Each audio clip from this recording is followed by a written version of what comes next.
Deux univers où le futur prend forme par l'amour et décide de nous donner une nouvelle vision de celui-ci.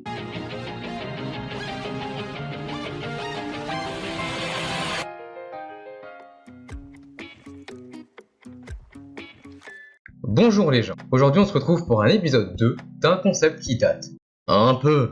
Ouais, l'année dernière, mais bon, 2020, t'as vu, pire excuse du monde, peut-être, je sais pas. Après, la vidéo a fait pas mal de vues, et je me demande, vraiment, pourquoi? Vraiment, hein. Bon, on va enfin passer au sujet de la vidéo. Pour vous le rappeler, ce genre de vidéo est là pour vous faire découvrir deux séries qui ont deux sujets ou deux thèmes en commun et qui les traitent différemment. En général, c'est quand on vient juste de les voir. Mais pour l'instant, passé 6 mois, c'est plus très nouveau. Mais bon, jugez pas. Et donc pour aujourd'hui, ces deux séries sont deux séries sud-coréennes, deux K-dramas, My Holo Love et Love Alarm. Premier confinement, hein? Qu'est-ce qu'on s'est fait chier, on va pas se mentir. Tu me juges? Vraiment, tu me juges? Nique ta... Oh là là. On va continuer, on aime les likes ici. Quoi? Qui? Où? Alors je vais vous présenter deux séries qui traitent de l'amour dans un monde futuriste avec deux points de vue différents.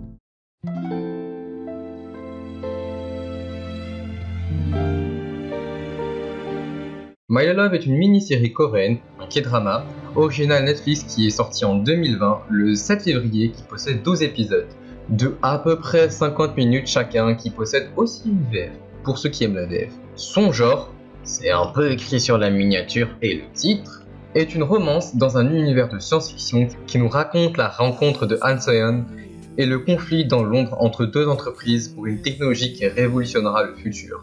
So-yeon est une jeune femme qui souffre de prosopagnosie, ce qui la rend incapable de reconnaître les visages, et c'est pour cette raison qu'elle reste à distance des autres. Mais un jour, elle devient à son insu bêta-testeuse d'un hologramme intelligent dans une paire de lunettes, encore inconnue du grand public, appelée Holo.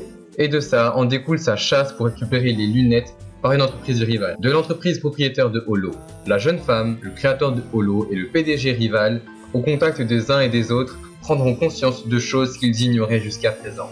C'est assez compliqué pour moi de vous présenter les personnages de la série, vu que c'est une mini-série, et bon, on va rester un peu en surface. Alors comme pour tous les K-dramas de romance, les personnages principaux devront se découvrir, se donner une place dans leur monde, mais My Holo Love nous donne une bonne raison, en faisant des deux protagonistes de la série des reclus effacés de leur monde, mais c'est les aventures ensemble dans cette mini-série qui les feront évoluer tout au long de celle-ci.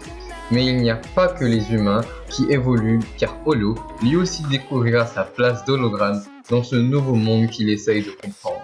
De ce que j'ai pu comprendre de la série, c'est qu'elle traite de la remise en question de soi, de ses sentiments et tout simplement du concept du sentiment mélangé avec une intrigue qui complexifiera leur façon de concevoir leurs sentiments, ne se cantonnant pas à l'amour comme avec la solitude. Donc cette mini-série vous racontera les relations en forme de toile d'araignée qui fera apparaître une intrigue plus sombre qu'elle pourrait laisser croire. Ah, et au passage, la série a des OST très chill que j'aime vraiment beaucoup. Du style jazz revisité pour coller un peu au style K-drama. Et donc voilà, l'une des meilleures apartés de toute la chaîne, bien sûr.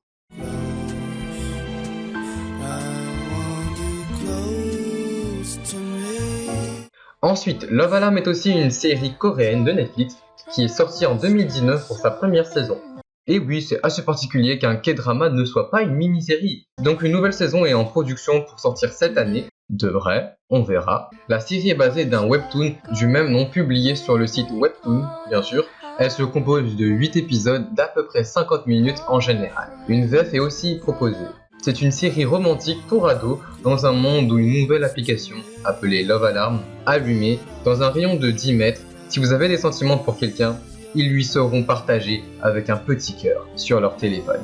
Dans la série, un triangle amoureux apparaît avec la jeune Kim Jo-jo, vivant avec sa tante et sa cousine depuis la mort de ses parents. Elle travaille dans leur supérette et dans un restaurant tout en allant au lycée, mais fait face à des difficultés au centre d'un triangle amoureux, dans lequel son passé va la rattraper. Yang Song-ho est un nouvel élève au lycée, étant un célèbre mannequin dont toutes les filles raffolent, qui lui les laisse indifférents, jusqu'à ce qu'il rencontre Kim Jo-jo. Et malheureusement son meilleur ami, Lee Yeong, a jeté son dévolu sur Jojo bien avant lui, mais ne voulant pas avouer ses sentiments qu'il éprouve pour Jojo à son meilleur ami.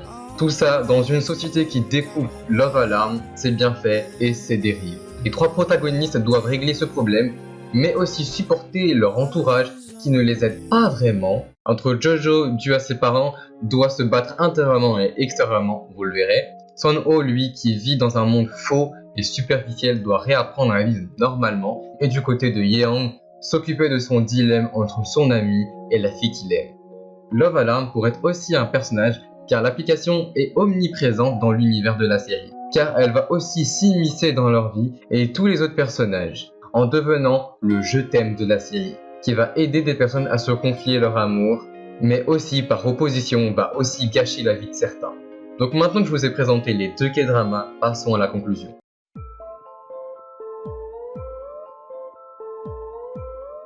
Comme vous le savez, les deux séries sont des K-dramas de type romance. Si dans cette vidéo je vous les présente, même si on sait que entre nous, en majorité, ils se ressemblent un peu tous. On va pas se mytho, mais bon, on aime. Ces deux séries sont assez particulières dans ce cas-là, car elles utilisent des thèmes ou abordent des choses qui sont pas très communes dans ce genre, ou moins vues dans les K-dramas, donc elles sont là pour leur originalité. My Holo Love est une mini-série comme je l'ai déjà dit, donc il n'y aura aucune nouvelle saison, mais est une petite histoire intéressante à mon avis. Love Alarm, comme je l'ai déjà dit, elle aura une deuxième saison qui pourrait sortir cette année. Alors l'amour et le futur. Les deux séries effectivement traitent de la même manière les deux thèmes, mettant en scène une histoire d'amour qui a des hauts et des bas, vu le fait que dedans ils ne sont pas que deux, avec une nouvelle technologie qui apporte la romance, en parlant de ses bienfaits pour nous, mais aussi de ses problèmes et des dérives qu'elle peut amener. Pour moi, les deux mots précis pour les différencier sont la romance et ses dérives. My Holo Love est assez au centre des deux, n'allant pas au fond des choses. Love Alarm, c'est tout l'inverse, en parlant de beaucoup d'amour, et principalement que ça, mais en ancrant profondément les dérives, en les montrant beaucoup quand c'est pas le tour de l'amour. Donc pour finir, si vous voulez une mini-série à regarder, ou un K-drama plus original que certains, où les thèmes abordés sont un peu plus matures, traitant d'intelligence artificielle, et ses bienfaits et ses dérives, en portant une romance qui est la ligne directive de la série, cachant un passé commun refoulé, My Holo Love est pour vous. Si vous voulez un K-drama plus commun, mais étant plus original que d'autres, abordant le thème de l'amour de la même manière que tous les autres, bien sûr, avec une face plus cachée qui pour moi est intéressante. Vu que la série est renouvelée pour une deuxième saison, vous aurez plus de contenu si vous appréciez la première saison. Alors, Love Alarm est pour vous. Alors on a fini pour aujourd'hui, alors j'espère que je vous ai donné envie d'aller regarder les deux séries. Dites-moi si ce vieux concept vous plaît, parce que pour moi, oui. Donc on continuera sur la chaîne pour vous présenter d'autres séries tout aussi intéressantes. Mais pas assez pour une vidéo complète, individuelle, ou trop courte pour en parler. Alors n'hésitez pas à mettre un like, un commentaire, ou de partager la vidéo. Et si vous aimez le contenu de notre chaîne, abonnez-vous. Donc salut, et vive la pop culture!